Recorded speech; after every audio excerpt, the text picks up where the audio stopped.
राजस्थान और उत्तर प्रदेश में सब जगह यही इसी तरह के हालात उस वक्त नजर आए थे। 83 डॉक्टर राजस्थान में हमने ट्रेप किए थे। अगर उस वक्त ये कार्रवाई हो जाती 7 साल पहले तो मुझे लगता है इसको रोका जा सकता था। ये ममता शर्मा जो अब राष्ट्रीय महिला आयोग के अध्यक्ष हैं, ये उस वक्त यहाँ पर विधायक के बतौर मौजूद थी। लाड कुमारी जी का मैं शुक्रिया अदा करना चाहूंगा कि वो उस आंदोलन में शरीक हुई थी। राजकुमार शर्मा आज ये बात बोल रहे हैं। सरकार की तरफ से आज एक जवाब भी दिया गया है। गुजरात सरकार को एक पत्र लिखा गया है कि वो पालनपुर के बारे में सोचे, पालनपुर में इस तरह से हो रहा है। मेरा सवाल है कि आपकी सरकार यहाँ पर मौजूद है, आप गुजरात की चिंता करना चाहते हैं, राजस्थान की चिंता आपको नहीं है। आज सरकार अब तब जागी है जब आमिर खान ने ये मुद्दा उठाया है। हमने तमाम प्रमाण दिए सरकार को, यहाँ तक कि अभिसार राजस्थान की जो मेडिकल काउंसिल है उसने डॉक्टर्स के लाइसेंस 6 महीने के लिए रद्द कर दिए। उसके बावजूद वो नौकरी कर रहे हैं। मेरा सवाल है कि जब आपने रद्द कर दिए थे लाइसेंस तो वो नौकरी कैसे कर सकते? राजकुमार शर्मा जी, इस बात का जवाब दीजिए। जयपुर का सबसे बड़ा है। राजकुमार जी, इस बात का जवाब दीजिए।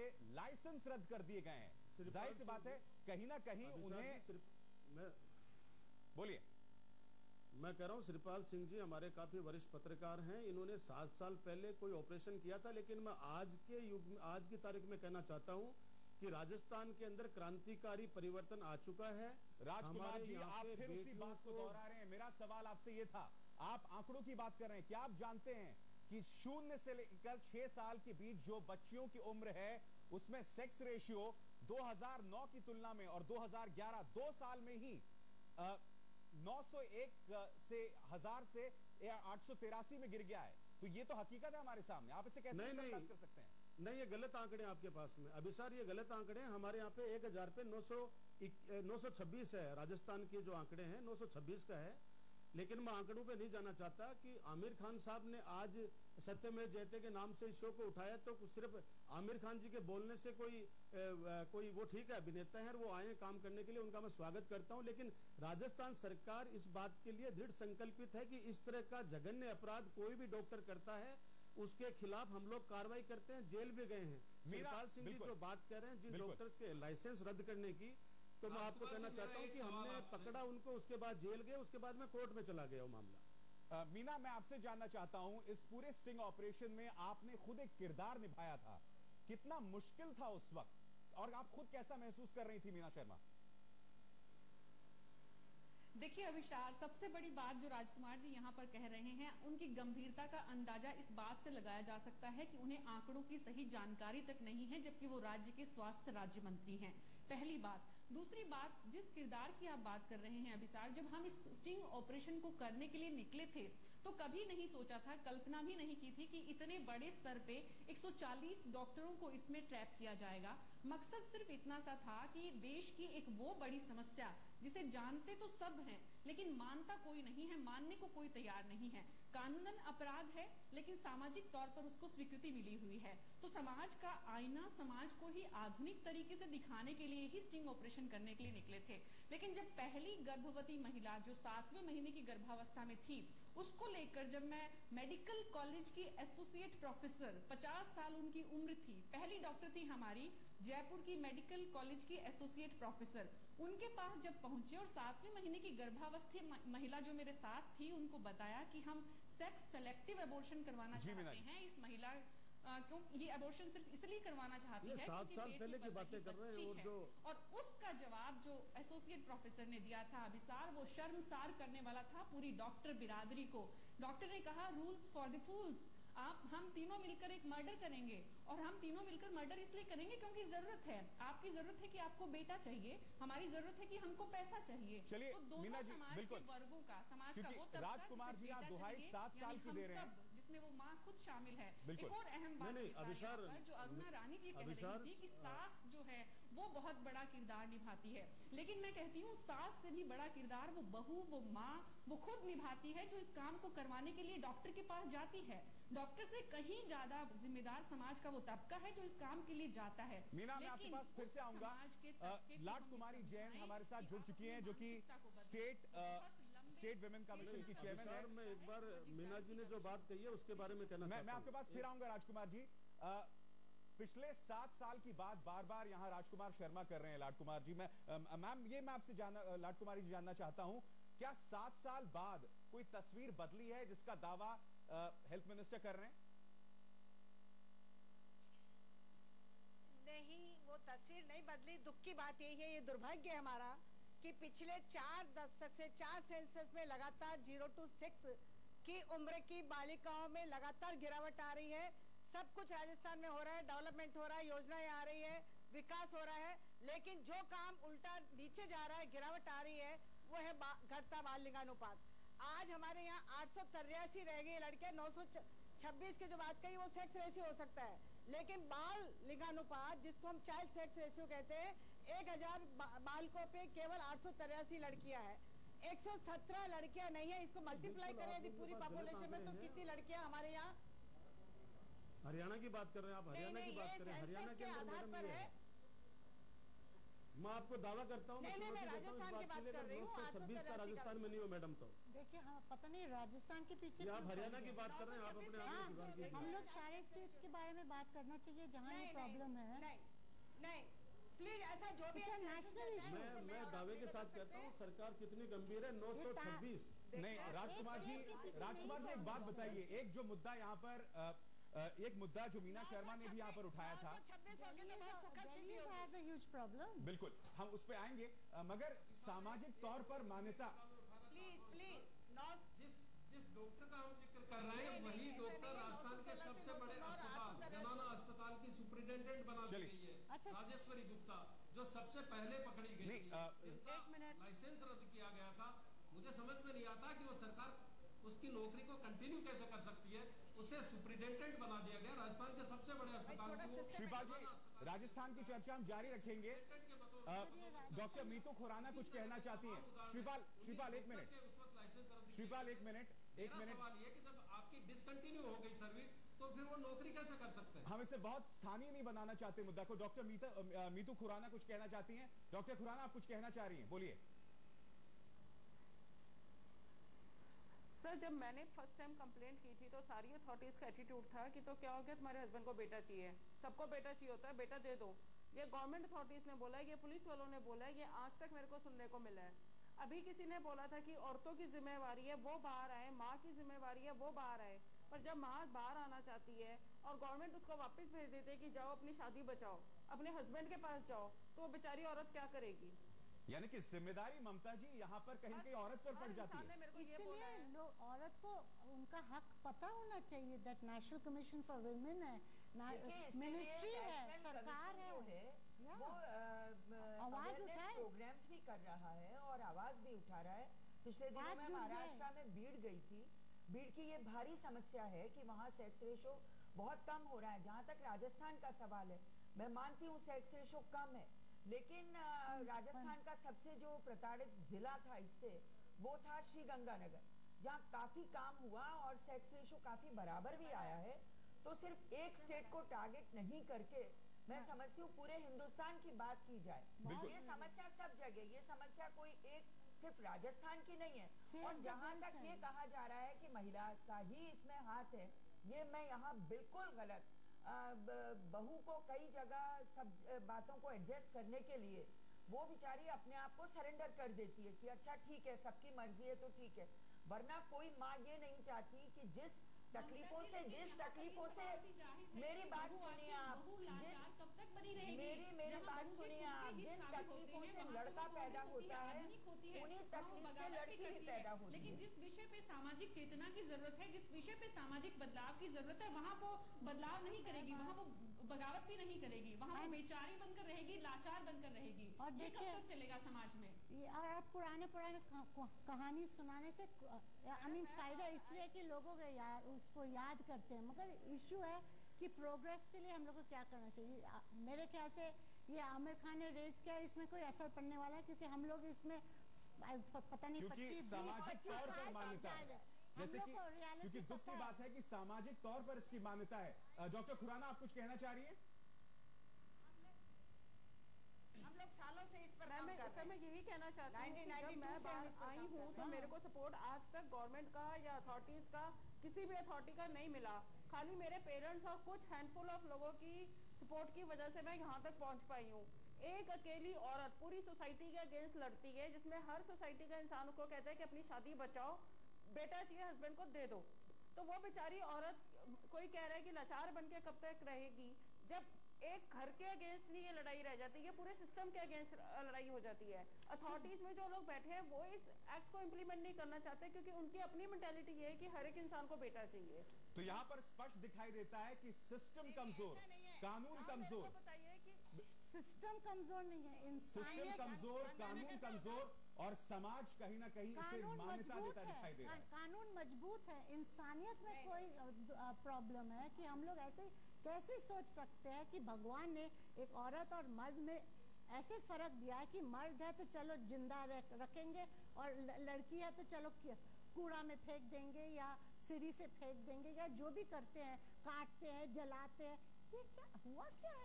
टीना पारेख, मैं आपसे जानना चाहता हूँ, जब आप इन चीजों को देखती हैं, तो क्या स्टीरियोटाइप्स को एनकरेज करने में हमारा टेलीविजन बढ़ावा तो नहीं दे रहा है? खासकर जो हम देखते हैं, डेफिनेटली दे रहा है। आई मीन हम ये सारे गाँव की स्टोरीज लेके बता देते हैं, बट जब हमने शो में देखा तो सच्ची बात तो यही है कि ये बात ज्यादा करके शहरों में हो रही है। We like to still live in the past कि भाई वहां पर ऐसा हो रहा है, ऐसा हो रहा है। जब हम वो ब्रेन फीडिंग कॉन्स्टेंटली लोगों में करते हैं तो हम उनको रिमाइंडर दे रहे हैं कि भाई ये दुनिया ऐसी है और ये ऐसी ही रहेगी और लोग ऐसे ही चलते रहेंगे। I think as responsible people कि अगर आप एक मुकाम में हैं कि जहां आप लोगों को इन्फ्लुएंस कर सकते हैं, तो similarly we should be influencing people in a good way. हमें उन्हें बताना चाहिए कि बस अब और नहीं, we will not stand by for this rubbish. हम आगे उठ के लड़ेंगे। ये सारे मर्द जो बोलते हैं कि हमें लड़का चाहिए क्योंकि हमारे वंश को आगे बढ़ाना है, अगर इनकी माओ को उस वक्त मार दिया गया होता तो आज ये जन्म लेते। जी हाँ, मेरे दिल में ना सही मगर कम से कम तेरे दिल में वो आग जलनी चाहिए। डॉक्टर खुराना, आप कुछ कहना चाहती हैं? हाँ, मेरे लॉयर कुछ बोलना चाहते हैं। बोलिए डॉक्टर मिस्टर अग्रवाल। इसमें ये कि मैं कुछ ऐसा नहीं है कि अभी यहाँ पे कहा गया कि एक्ट बहुत मजबूत है, अच्छा है, नो डाउट एक्ट मजबूत है, लेकिन उसका इम्प्लीमेंटेशन कितना हुआ? उस कानून में साफ साफ लिखा हुआ कि जिसमें इस कानून के तहत कोई भी किसी प्रकार का जुर्म होता है वो एक कानून के गैर जमानती, उसमें कोई जमानत नहीं हो सकती, उसमें कोई कॉम्प्रोमाइज नहीं हो सकता, और जो भी जुर्म होगा इस कानून के तहत वो एक गंभीर अपराध माना जाएगा। मुझे समझ में नहीं आया आज तक इस अपराध को कितना गंभीरता से सरकार ने लिया है, कितनी गंभीरता से इसको इम्प्लीमेंट किया, इसको दिखाया गया कि कितना सीरियस ऑफेंस है ये। आज तक इस कानून के तहत जी मुझे नहीं लगता कि सरकार ने कोई जागरूक। एक आमिर खान का शो आया, बहुत अच्छा है, आमिर खान साहब ने बड़ा अच्छा काम किया, लेकिन एक्ट को आए तो आज 18 साल हो गए हैं। आमिर खान साहब के प्रोग्राम को तो 2 दिन हुए हैं। जब 18 साल पहले ये कानून आ गया और 18 साल बाद आज हमें एक प्रोग्राम की जरूरत पड़ रही है इस एक्ट को इम्प्लीमेंट करने के लिए, ये कहाँ का है? बहुत ही आपने एक वाजिब मुद्दा यहाँ उठाया कि आखिरकार 18 साल से कानून अपनी जगह बना हुआ है, मगर सरकारों की प्राथमिकता में कहीं नीचे है। प्राथमिकता में लोक लुभावन चीजें हैं, मगर जिस मुद्दे पर हमारे समाज का वजूद, अस्तित्व टिका हुआ है, उस पर कोई ध्यान नहीं दे रहा। वक्त चला एक और छोटे से ब्रेक का, लौट रहे हम थोड़े से इंतजार के बाद। चेहरे को अपनी दांतों से ऐसे खाया जैसे कोई जानवर एक मांस की रोटी खाता है। जब मैं होश में आई तब मेरी बेटी भी नहीं थी। Aisha, I want to try a new position. Sure, I have 35 new positions. In IT, media and finance, all top positions. I can sleep with you, but I can't marry you. It's okay. I'll find you a girl in the matrimonials. Oh, I'm going out with Vanessa. Shall I book you movie tickets? Aren't you jealous? I'm not programmed for that. Wish every girl was like Aisha. Hi, I'm Aisha, your voice app on Superphone Ninja. Talk to me. It's nothing like anything. Micromax. क्या रोक रहा है आपको perfect? जानवर एक मांस की रोटी खाता है। जब मैं होश में आई तब मेरी बेटी भी नहीं थी।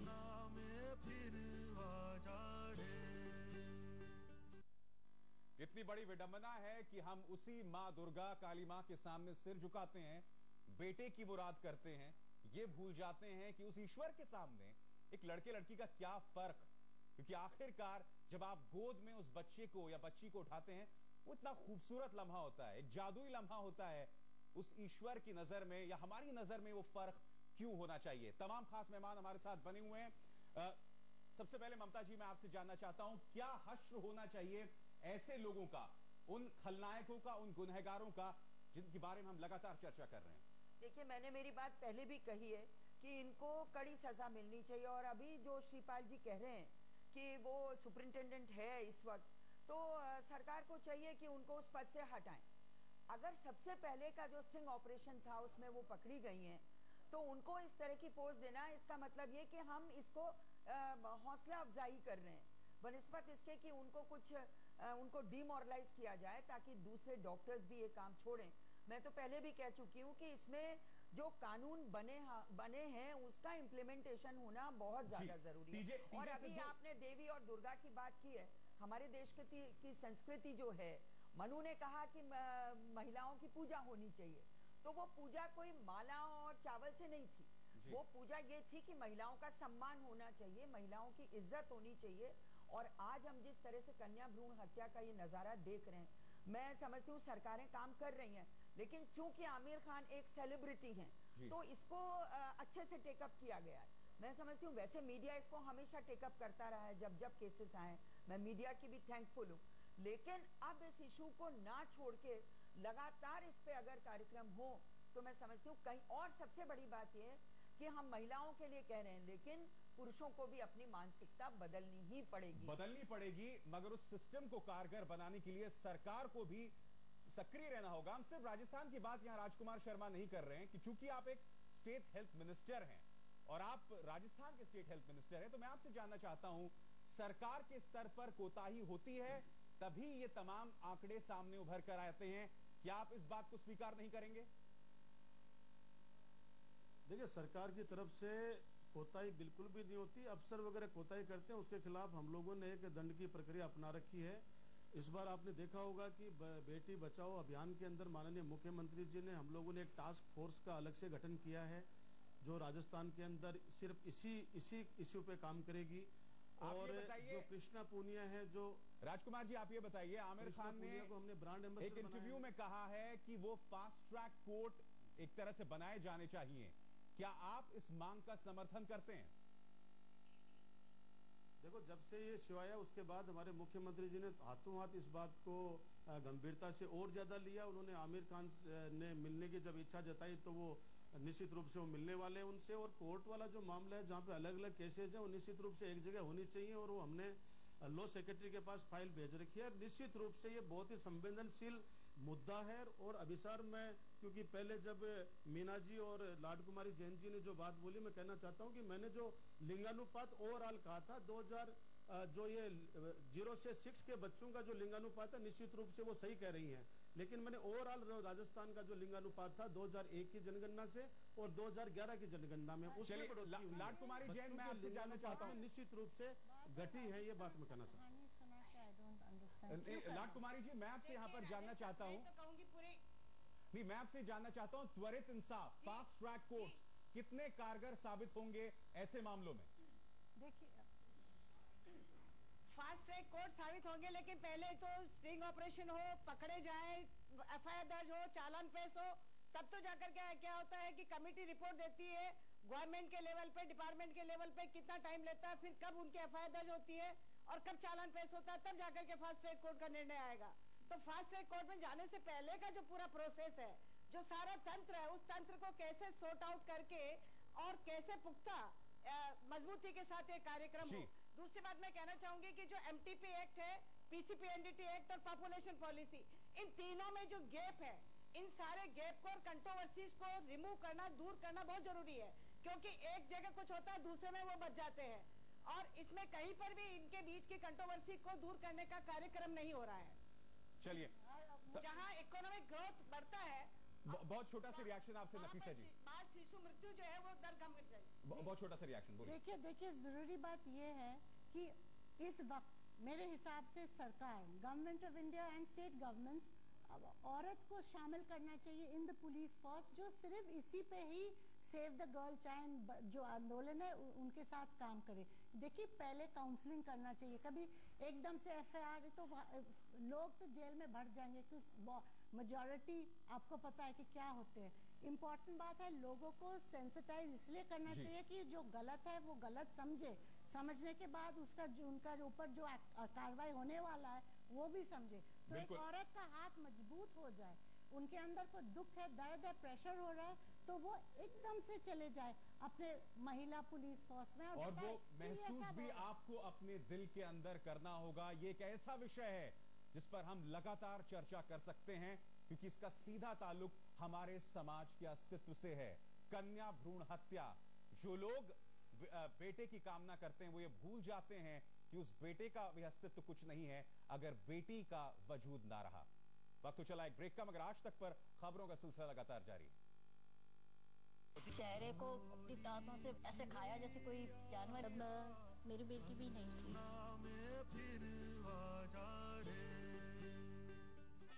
दांतों से ऐसे खाया जैसे कोई जानवर एक मांस की रोटी खाता है। जब मैं होश में आई तब मेरी बेटी भी नहीं थी।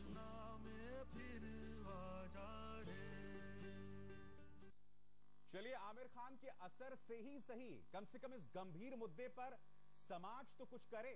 कन्या भ्रूण हत्या एक ऐसा जघन्य अपराध जो कि समाज पे कई सालों से चला आ रहा है, और आज तक पर जो है स्वास्थ्य मंत्री, राजस्थान के स्वास्थ्य मंत्री ने बयान दिया है कि सरकार फास्ट ट्रैक कोर्ट के लिए तैयार है।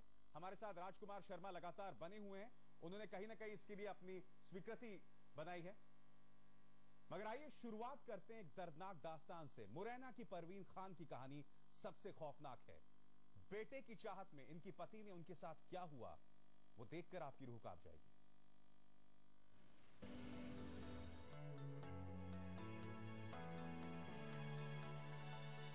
सत्य की जीत होती है, लेकिन उसे असत्य से लड़ते हुए कितने जख्म सहने पड़ते हैं, और ये जख्म कितने गहरे होते हैं, मुरैना की परवीन से बेहतर कोई नहीं बता सकता।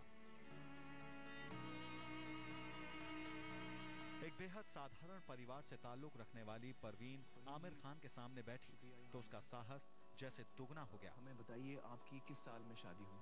मेरी शादी हुई थी 1994। परवीन डरावने सपनों से भरी यादों की पोटली खोलती गई और जुल्मों की भयानक दास्तां परत दर परत खुलती चली गई।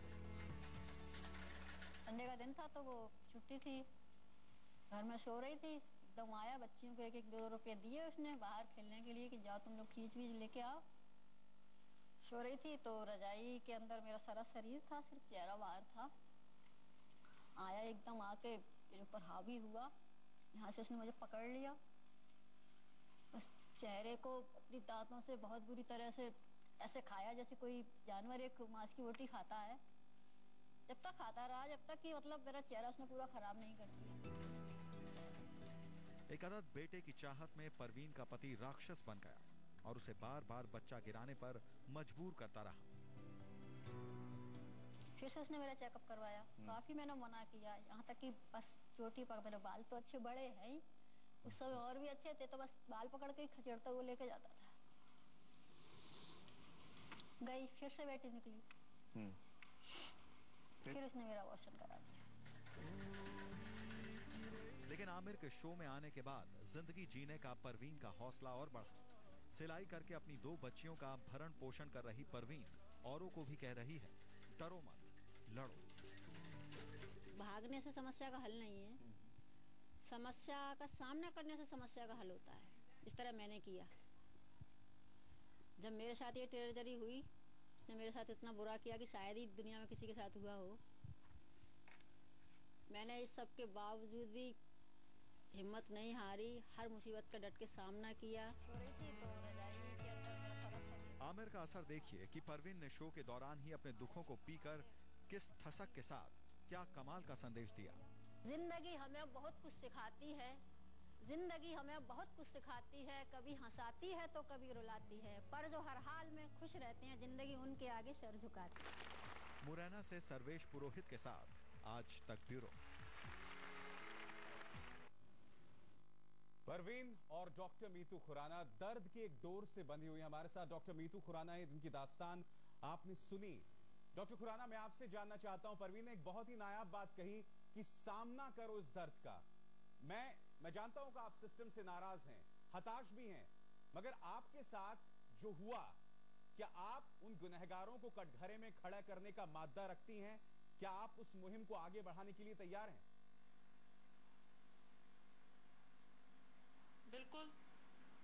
मेरी सारी लड़ाई ये है कि जो मेरे साथ हुआ वो कल को मेरी बेटियों के साथ ना हो, और उसके लिए ही मैं ये लड़ाई कर रही हूँ, और ये मैं तब तक करती रहूंगी जब तक ये मेरे को करनी पड़ेगी।